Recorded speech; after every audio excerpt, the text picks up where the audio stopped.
Hello, my wonderful friends, and it is time once more for a story. A different kind of story, but one we're kind of also used to. This is from Reddit user Cinnamon Girl. I kind of like your name, it's interesting. This is a first-hand account of a recovering Legbeard. You can tell why I wanted to read this. This fascinates me. So let's get right into it.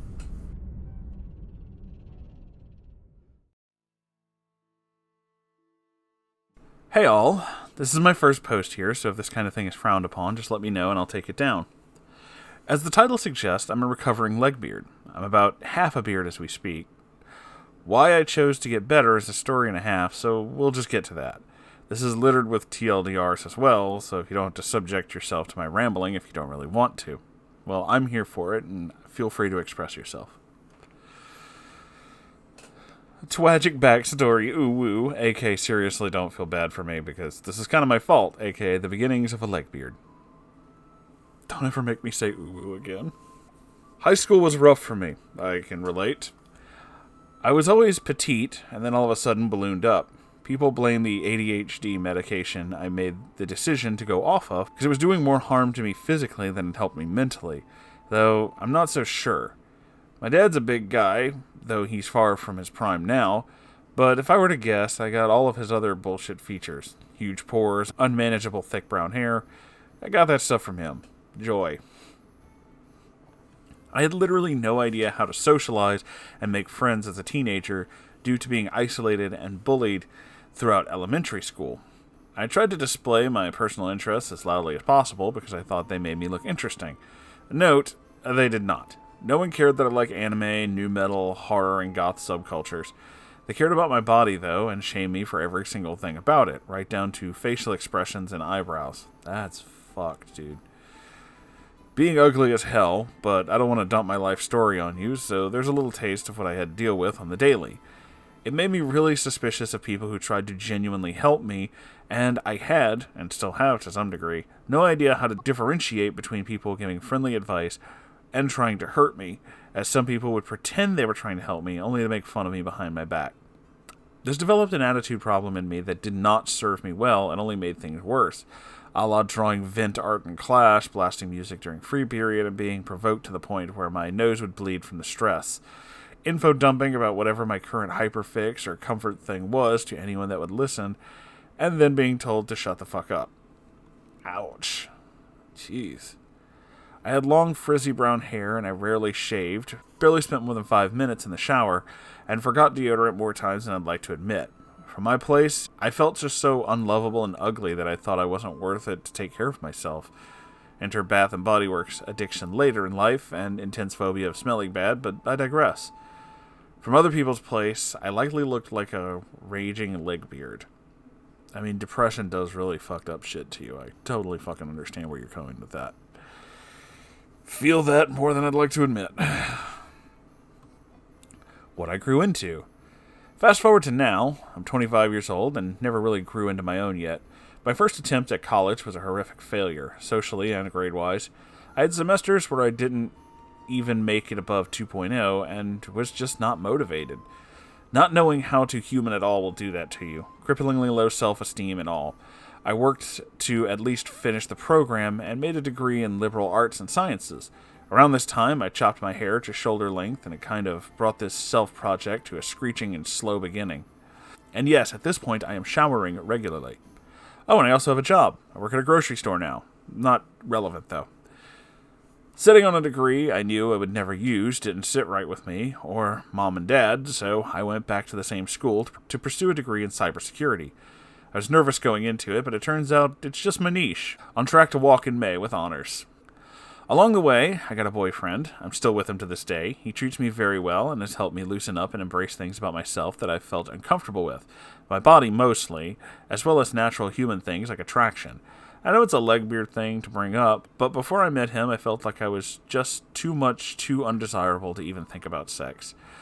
After a lot of awful relationships, as well as online dating experiences, this is welcome. He's stuck by me through everything. Through the good and the bad. We're going on 5 years now. That is fucking awesome, dude. Congratulations. It isn't his fault, but he does indirectly have to do with why I'm trying to transform into something vaguely human. The nudge. BF had a friend, we'll call him K, and this friend pushed it with me multiple times. Strike one was hitting on a friend of mine, we'll call her Barbie Girl or BG. This friend was super pretty, very skinny, while frankly, standing next to her, I looked like a troll. I'll admit I was jealous of her good looks, but I also acknowledge that I have massive issues with my body image, so it may not actually be like that, but it felt like that. Kay messaged me one day asking if he should ask BG out. At the time, I'd already had one guy friend use me to get to her, and I told him it's not a good idea because I know her standards are sky high and he has rejection problems. He'd go all nice guy on her, which I didn't want because she knew him through me. Last thing I needed in my life was more embarrassment or for her to stop being my friend. Kay said he wouldn't, but he did anyway.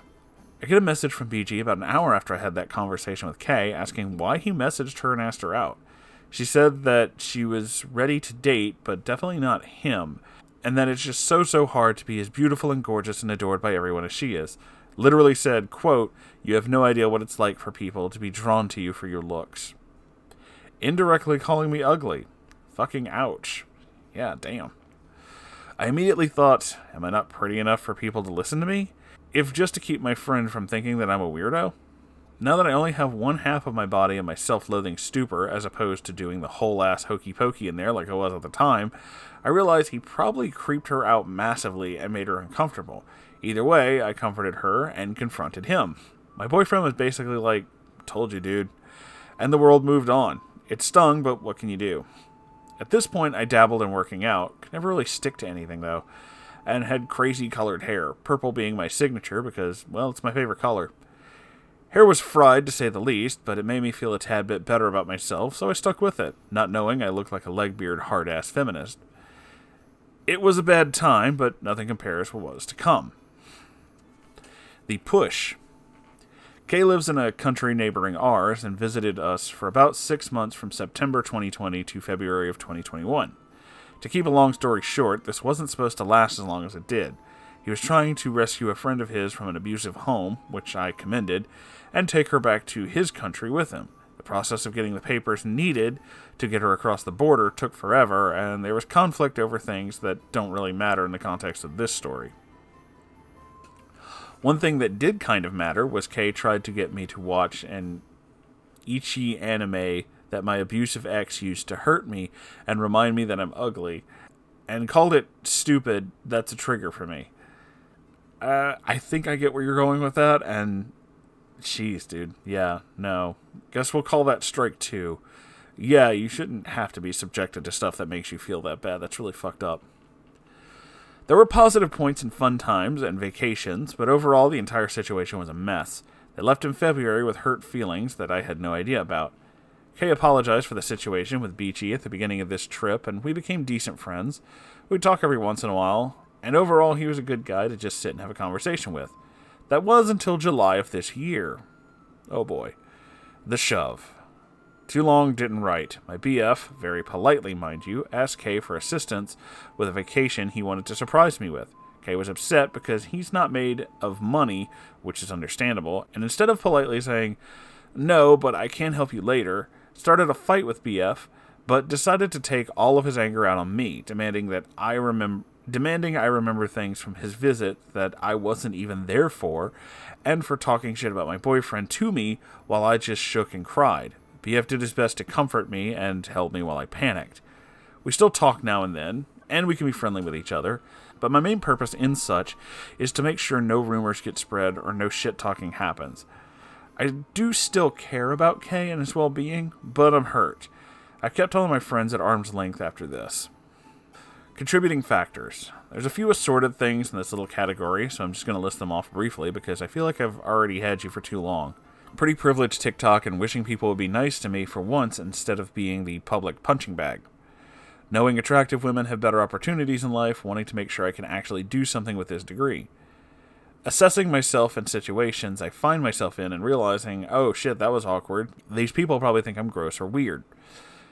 My mother's heart attack in February scared me into wanting to look after my health, so at least it's not just for aesthetic purposes. I realize there's no point in sulking about something if I can change it.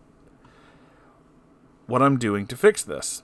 I'm working out and eating better. I'm using the circuit from the Muscle and Strength Scarlett Johansson workout and repeating reps because I'm too broke for a gym membership. Hopefully I get my Christmas wish of cash for a gym membership, though. I also do yoga every once in a while. Kind of plateaued at 160 pounds, though, so I doubt I'll ever have a super sexy Black Widow body. Makeup. I'm learning how to put it on in a way that, 1, I don't hate, and 2, actually looks good. Plastic surgery is not an option because I'm way too afraid of doctors and hospitals and anesthesia awareness. Learning fashion. Deodorant and bath stuff. Bath and Body Works is my favorite place to go in the mall. Trying to socialize more and realize what is and isn't uncomfortable for people. Trying to cut out all the swearing, but doing a bang-up job. Not talking about my fandoms and generally trimming the fat in conversations. Learning how to hair. I dyed my hair black. So yeah, if anyone wants to hear about my exploits and trying to at least just not be a beard anymore, let me know. Also, please let me know if I'm just being way too hard on myself. Thanks for sticking through this. Have a good day.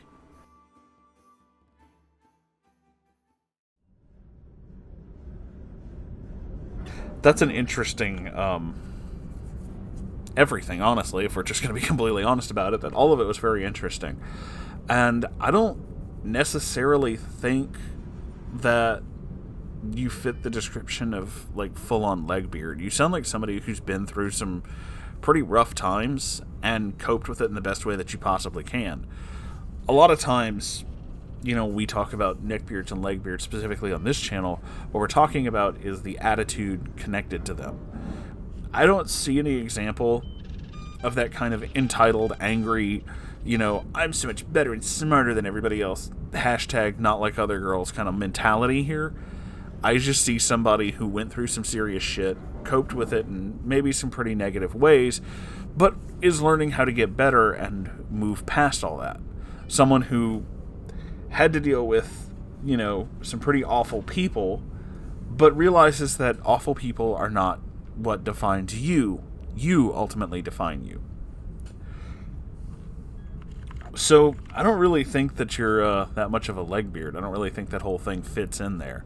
But I am really happy that you've decided to, you know, like, work on your health, take better care of yourself. All of these things can help, especially when you're in, like, a kind of negative headspace because of really bad things that have happened. Taking personal care of yourself gives you this feeling of, like, you know, taking control of yourself, taking control of things, and you can start to branch out from there. It can start with something as simple as, you know, working out or makeup or something like that, and then start to branch out more and more into, you know, I can do these things, I can change my mentality, I can do, like, this self-actualization. The way Kay and some of the other people in this group reacted to the basically asking you advice and then just not doing that, that's pretty common. We get that a lot. I've had that happen several times, especially when I was in, like, my 20s and in high school and stuff, when someone would be like, what should I do about this? And then you tell them, and then they do the exact opposite, and then they get mad at you for some reason. So you're just like, okay. Really, at this point, if someone's going to do that, don't sweat it. Like, just don't worry about it that much. I realize that these people are friends, but, like, at the same time, if they're just not going to listen to you, then they're not going to listen to you. You don't have to worry about that. And anytime they do ask for advice, just be like, I don't know, man. You don't have to, like, confront them. You don't have to make it a thing. But you also don't have to put up with that. That's not really, you know, your priority. The way they reacted to you just being like, hey, maybe you shouldn't do that, was pretty shitty. And that's not your fault. I realize that you are worried about other people, you know, being negative or talking negatively about you. But I gotta be honest with you, dude. People are gonna do that kind of shit. Because a lot of people, not all of them, but a large portion, can be absolute fucking assholes. And that's also not your problem. If they're gonna talk shit, let them. Who gives a shit? The big thing you have to worry about is what makes you and the people you actually care about happy. You and your boyfriend seem really happy together. So, really, I think that the biggest thing is that you should focus on, like, you know, what makes you guys happy. What's helping you two. Not, obviously, devote yourself entirely to this relationship. You still have to take care of yourself. But, you know, focus on the things that actually bring you happiness. You don't sound like a legbeard to me. You just sound like somebody who went through some shit. And the good thing about that is eventually, you know, you come out of the other side and stuff gets better. I wish you all the best on your journey for recovery, and I'm pretty positive, honestly, that you can do it. So good luck out there, and much love from this weird community and myself. And if any of you would like to send me your own stories, you can do that at r/Moonhorse Stories. Cool segue right there. It wasn't a cool segue. I don't even... Anyway, make sure you like, comment, subscribe, all that good stuff. I got a Ko-Fi and a merch store. You can check those out if you'd like. The links to all these things and more are in the description of this and every single video. So I'll see you in the next one, you guys. I love you all.